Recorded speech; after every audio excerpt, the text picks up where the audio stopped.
All right, we got a lot of changes coming March 7th. This is the first time this has happened forever for Social Security since what, 1935? So, never happened. So what's happening March 7th? Social Security is making a bunch of changes.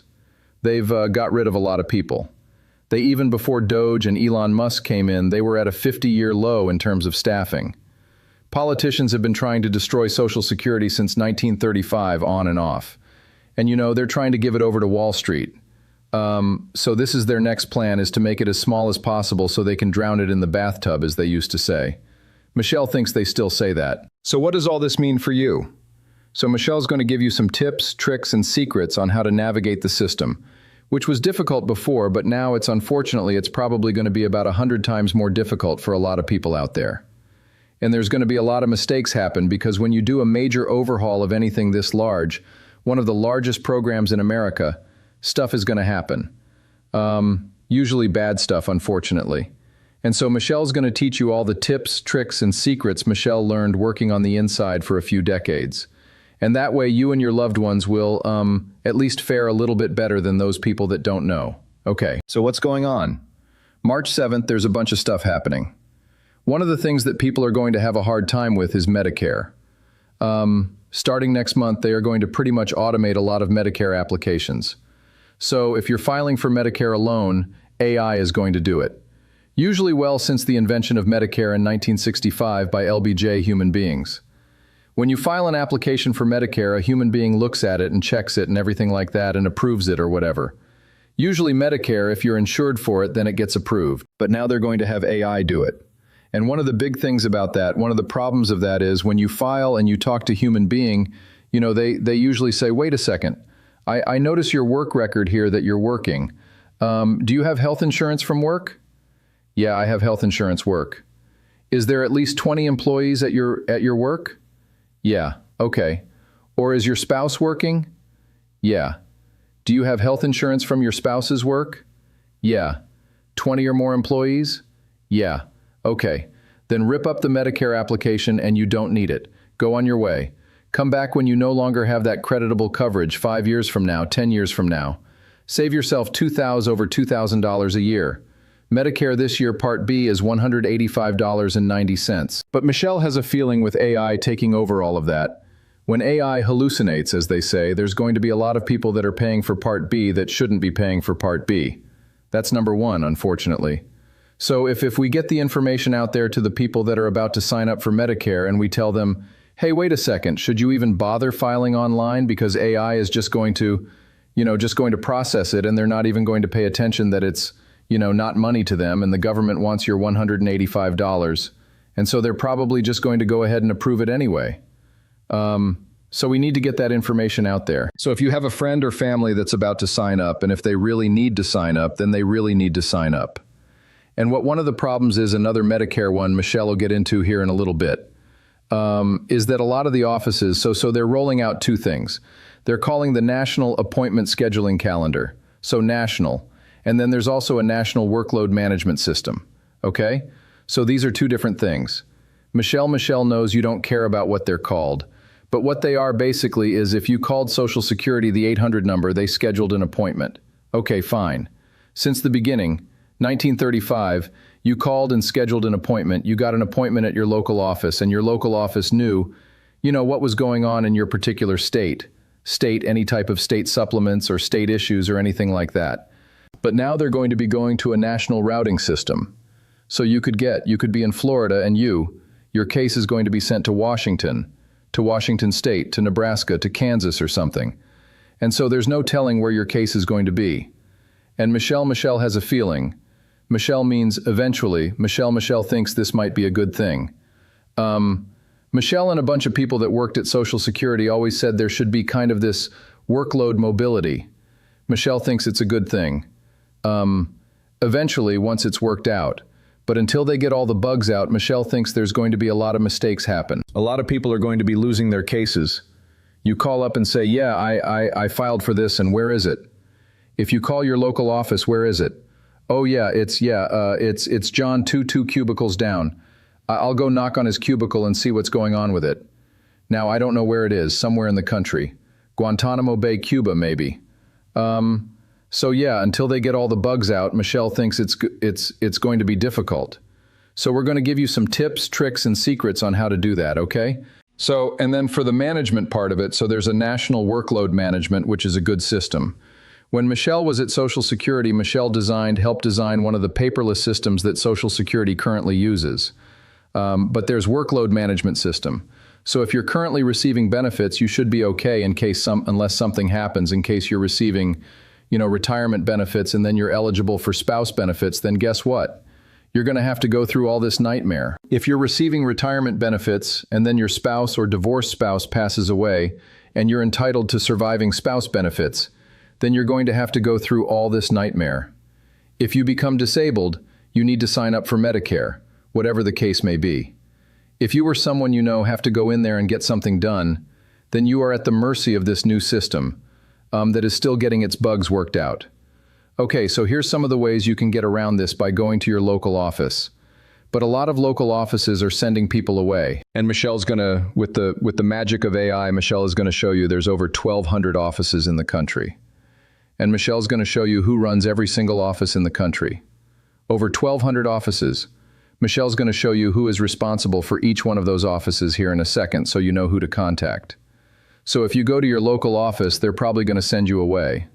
They're going to say, yeah, we don't do appointment, we don't take walk-ins anymore. Michelle's office, if you stepped your pinky in before 4, you got taken care of that day. We took care of you. Now, it doesn't matter what time of the day you show up. If you know you don't have an appointment, then they don't want to see it. And here's some of the tips, tricks, and secrets that if you have some type of dire need, so you or someone you know have some type of dire need, you go to the local office and you say, okay, I need my check. I just lost my job. I need my Medicare to start here within the next week because I'm over 65 and I was smart and I didn't need Part B because I had health insurance through my work or my spouse's work and all that. I had creditable coverage. So now I'm 67 or 70 or 72 and I just lost that coverage and I need to sign up for Part B because I've got some type of procedure. I need to get medications in the next week or something like that. And if you walk in there and they say, yeah, sorry, we don't take, walk-ins.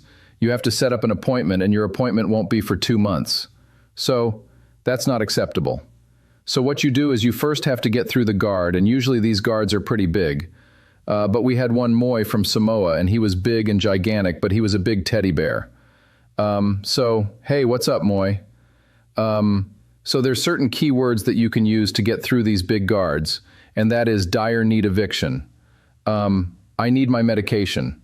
And here Michelle's going to show you who runs your local offices. And this is one of the tricks to get in there and get the help you need, is to find these are the guys and gals who run the 1,200 offices, 1,200 plus offices throughout the country. These are the guys and gals.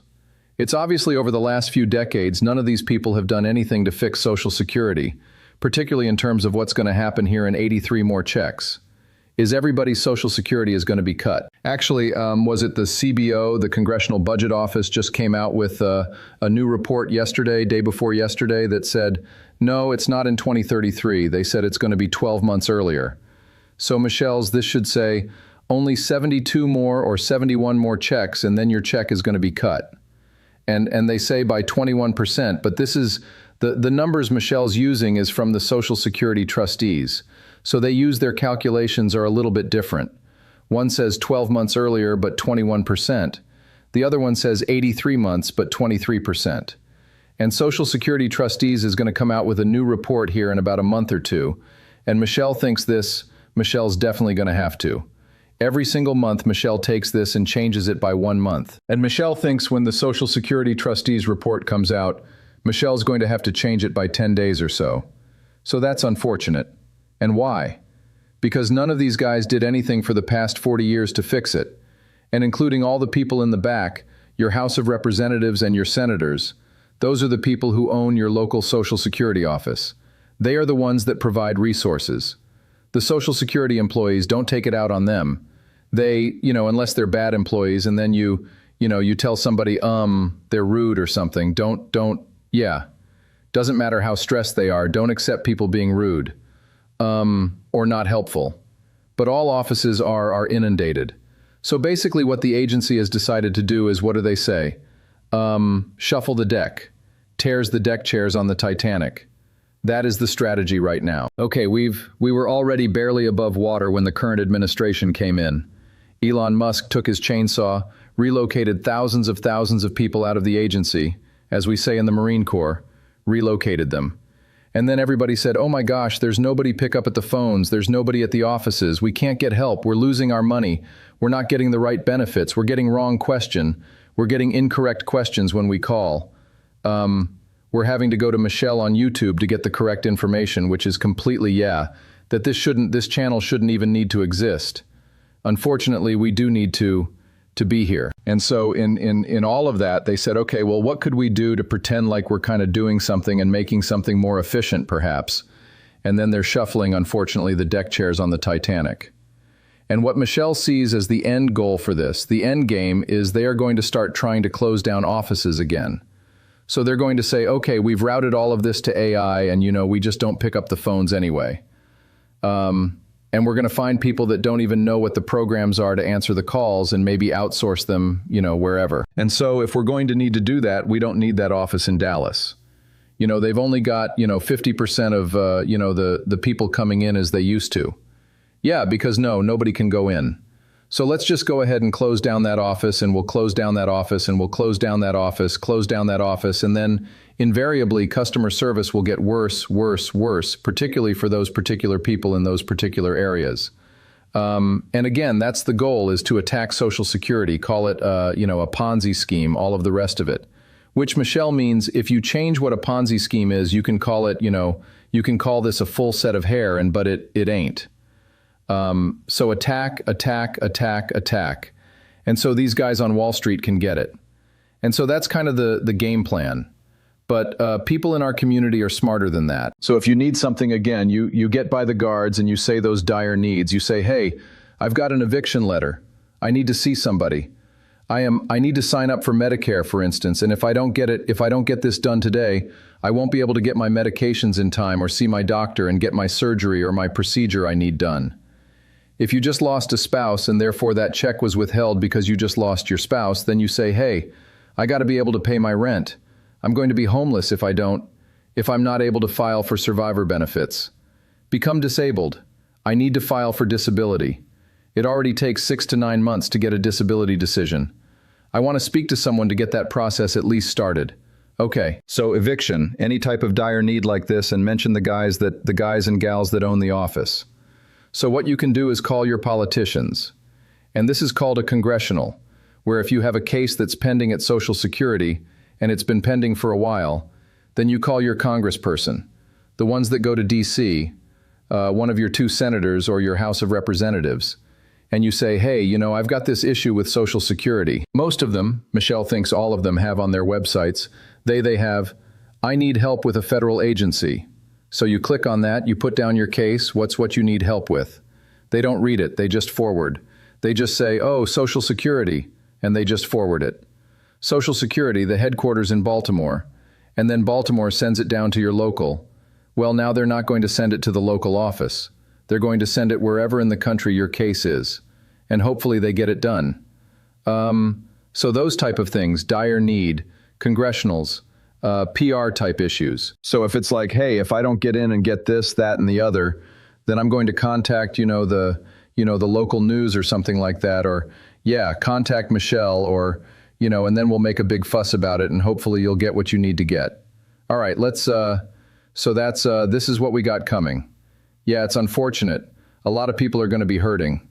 So let's see what we can do to at least help some people in those situations today. Yeah, don't call. Yeah, don't forget call people.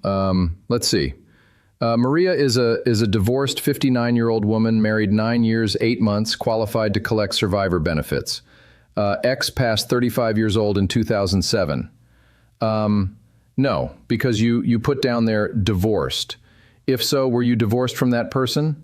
Michelle's had this happen before. It's like divorced, and okay, you were married a second time, and then you got divorced, and that's what you mean by divorced, then we need to ask more questions. But if you divorced from that particular person, then no, you had to be married to that person for 10 years. So this is kind of the insider things that AI just doesn't know. Unfortunately, you had to be married to the person for 10 years if it's a divorce type situation. If you were married to that person when they passed away, then you just had to be married to that person for at least 9 months. So, and yeah, some of our regular viewers come in here says, yeah, the 10-year requirement is strict for divorced spouse benefits unless they're caring for a deceased child. Yes. If it's called child in care, great, Danny. They has a PhD in Social Security. If you are caring for a deceased spouse's child and that child is under the age of 16 or became disabled before the age of 22, that's called child in care benefits. And yeah, you would be able to get benefits in that particular case. But other than that, unfortunately, no. All right, so let's see here. We've got some video questions. Let's see what we got. Some people sent in some questions. Hello. Hi, Dr. Michelle. My name is John. I am 62. I'll be 63 in another 2 months. So I tried to go on your benefit calculator for retirement calculator, and this calendar pops up and you have to go backwards through the calendar. And I'm 62. It's going to take me all day to backtrack all the way back to then. Is there another way to do it where I can enter my actual birth date and speed the process up? Okay, yeah. Michelle doesn't know about all day. But yeah, he's talking about the app we have. Yeah, you can go online. So on to Michelle's website, mygovexpert.com. And that what he's talking about, if you go to mygovexpert.com, click on the little Social Security, click on retirement, and then it has when to start. And you can click the when to start calculator. And yeah, you don't have to go anything. You just type in, let's say, 1959, and there you go. And you just put in your PIA. Let's say your PIA is $1,500. That's your benefit at your full retirement age. And then it'll give you right there. It'll give you a couple of scenarios of, okay, what if I file at 63 versus filing at 67? How much is that going to be? What's the break-even point there? And Michelle gives you a nice little graph there. And you can even throw a couple of bucks to support the whole thing. But yeah, you just put it right in there. Maybe you're probably talking about the app. Michelle will check out the app part. But the app, if you're doing it on your phone or something like that. But if you go on to the actual website, it's pretty easy there.